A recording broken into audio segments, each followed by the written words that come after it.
ഹിന്ദി മേരാ ദോസ്ത് ചാനലിലേക്ക് എല്ലാ കൊച്ചു കൂട്ടുകാർക്കും സ്വാഗതം.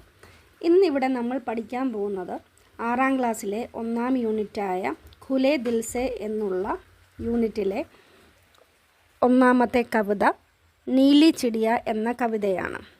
ഖുലേ ദിൽ സേ എന്ന വാക്കിൻ്റെ അർത്ഥം തുറന്ന മനസ്സോടെ അല്ലെങ്കിൽ തുറന്ന ഹൃദയത്തോടെ എന്നാണ്. നീലി ചിടിയ എന്ന പദത്തിൻ്റെ അർത്ഥം നീലപക്ഷി എന്നാണ്. ഈ കവിത രചിച്ചത് പ്രശസ്തനായ എഴുത്തുകാരനായ ഹരിവംശ് റായ് ബച്ചനാണ്. അദ്ദേഹത്തിൻ്റെ പടം നിങ്ങൾക്ക് ഈ സ്ക്രീനിൽ കാണാൻ കഴിയുന്നുണ്ടോ? അദ്ദേഹത്തിൻ്റെ പടമാണ് ഈ സ്ക്രീനിൽ കൊടുത്തിരിക്കുന്നത്. ഇനി നമുക്ക് കവിതയിലേക്ക് കടക്കാം. നീലെ ആസമാൻ സേ ഉതരി നീലി ഏക് നിരാലി ചിടിയ. നീലെ ആസമാൻ സേ ഉത്തരി നീലി ഏക് നിരാലി ചിടിയ. നീലാകാശത്തിൽ നിന്ന് ഇറങ്ങിയ നീലി ഏക് നിരാലി ചിടിയ, അതുല്യമായൊരു നീലപ്പക്ഷി. ഇതിൻ്റെ അർത്ഥം എന്താണ്? നീലെ ആസമാൻ, നീലാകാശം. ഉത്തരി എന്ന വാക്കിൻ്റെ അർത്ഥം ഇറങ്ങി എന്നാണ്. നിരാലി ചിടിയ എന്ന വാക്കിൻ്റെ അർത്ഥം അതുല്യമായ പക്ഷി എന്നാണ്. അടുത്ത വരികളാണ് ഗാത്തി ഉടനെ വാലി ചിടിയ, ഉടുത്തി ഗാനെ വാലി ചിടിയ. ഗാത്തി ഉടനെ വാലി ചിടിയ, പാടി പറക്കുന്ന പക്ഷി. ഉടുത്തി ഗാനെ വാലി ചിടിയ, പറന്ന് പാടുന്ന പക്ഷി. അർത്ഥങ്ങൾ നോക്കിയാലോ? ഗാത്തി പാടി, ഉടനെ വാലി പറക്കുന്ന, ഉടുത്തി പറന്നു, ഗാനെ വാലി പാടുന്ന. അടുത്ത വരികളാണ് ഇസ് ഫുൻഗി സെ ഉസ് ഫുൻഗി പർ ഉടുക്കർ ജാനെ വാലി ചിടിയ. ഇസ് ഫുൻഗി സെ ഉസ് ഫുൻഗി പർ, ഈ ചില്ലയുടെ അറ്റത്ത് നിന്ന് ആ ചില്ലയുടെ അറ്റത്തോട്ട്, അല്ലെങ്കിൽ ഈ ചില്ലയുടെ അറ്റത്ത് നിന്ന് ആ ചില്ലയുടെ അറ്റത്തേക്ക്. ഉടുക്കർ ജാനെ വാലി ചിടിയ, പറന്നു പോകുന്ന പക്ഷി. വാക്കുകളുടെ അർത്ഥങ്ങൾ നോക്കിയാലോ? ഫുൻഗി, ഫുൻഗി എന്ന വാക്കിൻ്റെ അർത്ഥം ചില്ലയുടെ അറ്റം.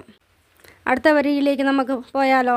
അടുത്ത വരി എങ്ങനെയാണ് കൊടുത്തിരിക്കുന്നത്? ഇൻ പത്തോമേ ഉൻ പത്തോമേ छिपकर गाने वाली ചിടിയ. ഈ ഇലയിൽ നിന്ന് ആ ഇലയിലേക്ക് ഒളിച്ചിരുന്നു പാടുന്ന പക്ഷി. അപ്പോൾ എന്താണ് പക്ഷി? എന്താണ്? ഒരു ഇലയിൽ നിന്ന് മറ്റൊരു ഇലയിലേക്ക് പറന്നു പോയിട്ട് എന്താണ് പാത്തിരുന്നാണ് ഓരോ ഇലകളുടെ പുറകിലും പാത്തിരുന്നാണ് പക്ഷി പാടുന്നത്.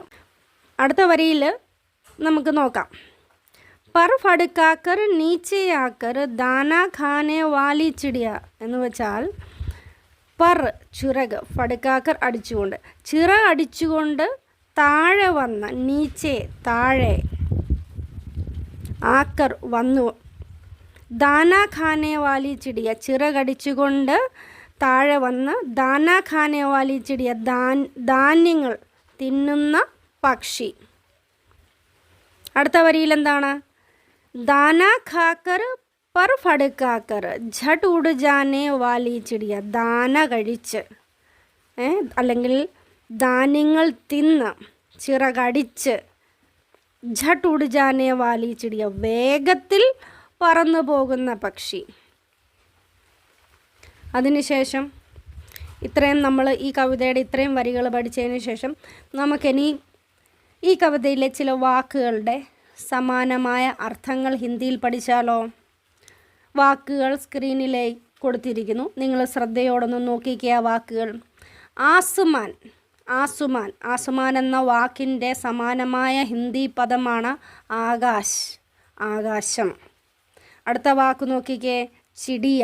ചിടിയ എന്ന ഹിന്ദി പദത്തിൻ്റെ മറ്റൊരു ഹിന്ദി പദമാണ് പക്ഷി. ഇതിൽ മലയാളത്തിലും നമ്മൾ എന്താണ് അതിനെ പറയുന്നത്? പക്ഷി എന്ന് തന്നെയാണ് പറയുന്നത്. അടുത്ത വാക്കാണ് നിരാലി. നിരാലി എന്ന വാക്കിൻ്റെ മറ്റൊരു ഹിന്ദി പദമാണ് അനോഖ. അനോഖ, അതുല്യമായ. ഇംഗ്ലീഷിൽ നമ്മൾ യുണീക്ക് എന്നൊക്കെ പറയും. അടുത്ത വാക്ക് നോക്കിക്കേ, ഝട്ട്. ഝട്ട് എന്ന വാക്കിൻ്റെ മറ്റൊരു സമാനമായ പദമാണ് ജൽദി. ജൽദി, മലയാളത്തിൽ വേഗം. അടുത്ത വാക്ക് നോക്കിക്കേ, പർ. പർ എന്ന വാക്കിൻ്റെ മറ്റൊരു പദമാണ് ഹിന്ദിയിൽ പങ്ക്. മലയാളത്തിൽ നമ്മൾ എങ്ങനെ പറയും അതിനെ? ചിറക് എന്ന് പറയും. അപ്പോൾ നിങ്ങളെല്ലാവരും ഈ വാക്കുകൾ നല്ലപോലെ പഠിക്കണം. ഇത് നിങ്ങളുടെ പരീക്ഷയ്ക്കൊക്കെ ചോദിക്കാൻ വളരെ സാധ്യതയുള്ള വാക്കുകളാണ്. ഇനി നമുക്ക് ഈ കവിതയിലെ ചില ഹിന്ദി വാക്കുകളുടെ വിപരീത പദം പഠിച്ചാലോ? വിപരീത പദത്തിന് ഹിന്ദിയിൽ പറയും വിലോം ശബ്ദ്. വിലോം ശബ്ദ് സ്ക്രീനിൽ കൊടുത്തിരിക്കുന്നു. ആദ്യത്തെ പദമാണ് ആകാശ്. ആകാശ് എന്ന വാക്കിൻ്റെ വിലോം ശബ്ദ് അല്ലെങ്കിൽ വിപരീത പദമാണ് ധർത്തി. ആകാശ് ആകാശം, ധർത്തി ഭൂമി. ആകാശിൻ്റെ വിലോം ശബ്ദ് ധർത്തി. പിന്നെ അടുത്ത വാക്കാണ് ആന. അതിൻ്റെ വിപരീത പദം അല്ലെ വിലോം ശബ്ദമാണ് ജാന. ആന എന്ന് വെച്ചാൽ വരിക, ജാന എന്ന് വെച്ചാൽ പോകുക. അടുത്ത പദമാണ് ഝട്ട്. ധീരെ. ഝട്ട് എന്ന വാക്കിൻ്റെ വിപരീത പദം വിലോം ശബ്ദമാണ് ധീരെ. ഝട്ട് വേഗം, ധീരെ പതുക്കെ. ഈ വിലോം ശബ്ദ, ഈ വിപരീത പദങ്ങളും വളരെ ഇമ്പോർട്ടൻ്റ് ആണ്. നിങ്ങൾ എല്ലാവരും ഇതിനെ എഴുതി പ്രാക്ടീസ് ചെയ്ത് പഠിക്കണം.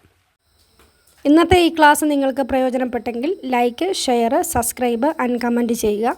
പുതിയ പുതിയ വീഡിയോകൾ ലഭിക്കുന്നതിനായി ബെൽ ഐക്കൺ പ്രസ് ചെയ്യുക. അടുത്ത ഈ കവിതയിലെ 2ാം പാർട്ടും ആയി വരുന്നത് വരെ എല്ലാവർക്കും ബൈ ബൈ.